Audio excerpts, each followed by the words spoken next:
Hello, everybody. It's Eric Camp, Police Chief for the City of Alpena. I'm here today to continue our discussion about suicide awareness.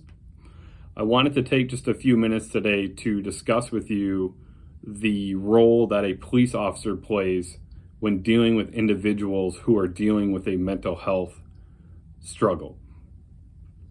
Mental health is definitely an area that occupies a lot of an officer's time. We are seeing lots of calls for service for individuals who are dealing with mental health issues.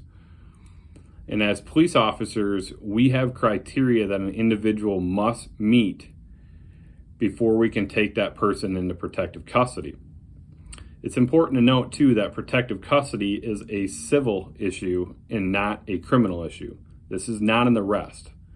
What protective custody allows an officer to do is, with or without that individual's consent, and for the purpose of protecting that individual's health and safety or the health and safety of the public, allows that officer to transport an individual to an authorized medical facility if, in the judgment of the officer, that person is requiring treatment. The individual must be expected in the near future to intentionally or unintentionally seriously physically injure self or others, and has engaged in acts or made significant threats that are substantially supportive of this expectation.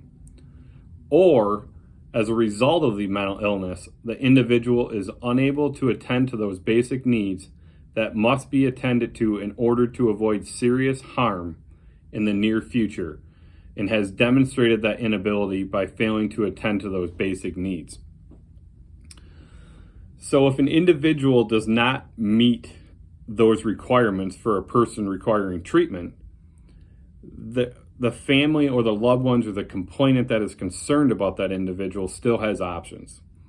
What an officer will do is then direct that person to the probate court, where they can fill out paperwork and list the reasons why they feel that individual needs to be evaluated by a mental health professional.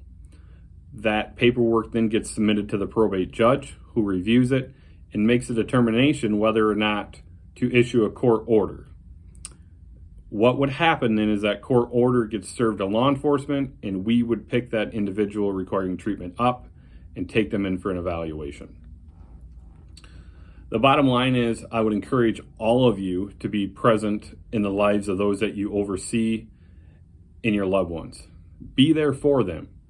I would encourage any employee who needs assistance to take advantage of the employee assistance program offered by the city.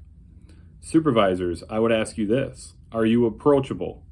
Are your employees comfortable coming to you with these types of concerns? I know mental health and suicide is a topic that has directly impacted many of us directly, and whether it is a loved one or a call for service that you've been on. Know that there are resources available to help you. Take care of each other and never hesitate to reach out for help.